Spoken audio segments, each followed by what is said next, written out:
Welcome back to my touchpad series. This is adding height.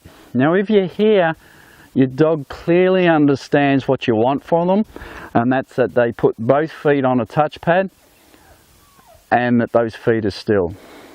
And that the dog stays there until you tell them they can come off, and they go on when you tell them they can go on. So you should already be adding an auto stay in and slowly building time with that. So now this is going to be exactly the same, but it's just raised now. It's a different surface. This is brick.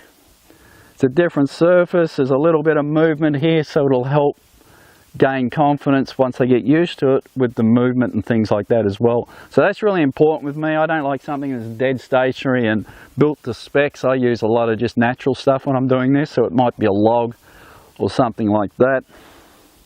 And it just allows the dog to get a feel of different surfaces and textures. And like I said, there's a little bit of movement in this. It's not dead stable, so the dog has to make adjustments and balances. And once the dog gets used to it, it accelerates their confidence in the technique as well, which is really, really important. All right, again, like the last one, this will be Koji's first time at a raised one. So we'll get him over here. Koji, to me. Good. We'll just guide him up. Good. And you see there's absolutely no hesitation there because he's done it down low. So, and they basically have, yes, no hesitation on a low one to get up. So for me, it just, that's why it helps accelerate. Yes. You can, good. You can see he's coming up onto that really easy. Yes. And you can see the movement in it. So it means he has to get used to that. He has to balance, and he will. He'll get used to it. He'll learn to balance, yes. And it'll build confidence. Koji, to me, good. So again, don't let them up. Just call them off. Correction sound, call them off. So he begins to understand. He begins to understand that he has to wait there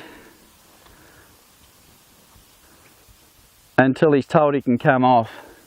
And just coming around him again, I'm trying to get him just to turn with me. It's not part of it, don't need to, but it's just something I like to add. Yes, good boy. Good. And again, I just keep bringing him here.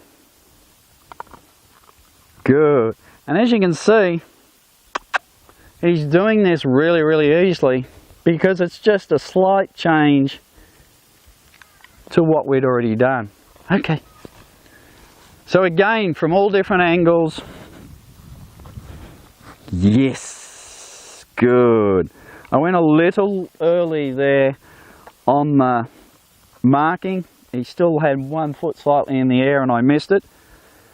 You can see mostly it's our fault. Anything we do wrong with the dog, it's our fault, not the dog's.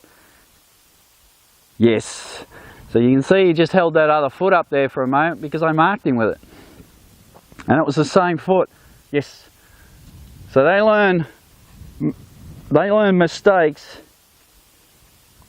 really, really quickly. So make sure your marking in that is right, spot on. Correct it when it's not. As you saw then, I was off on the marking. The very next one, he held the paw up for a little bit, so I had to wait until he put it back down just to let him know. All right, so we just continue with this until the dog's 100% with it. So again, we'll go off camera. I'll just do a couple of more minutes with him because he had it down. We'll give him a bit of a play so he doesn't get too bored. And then we'll come back and we'll add a command. Hope that helps. We'll see you in the next one.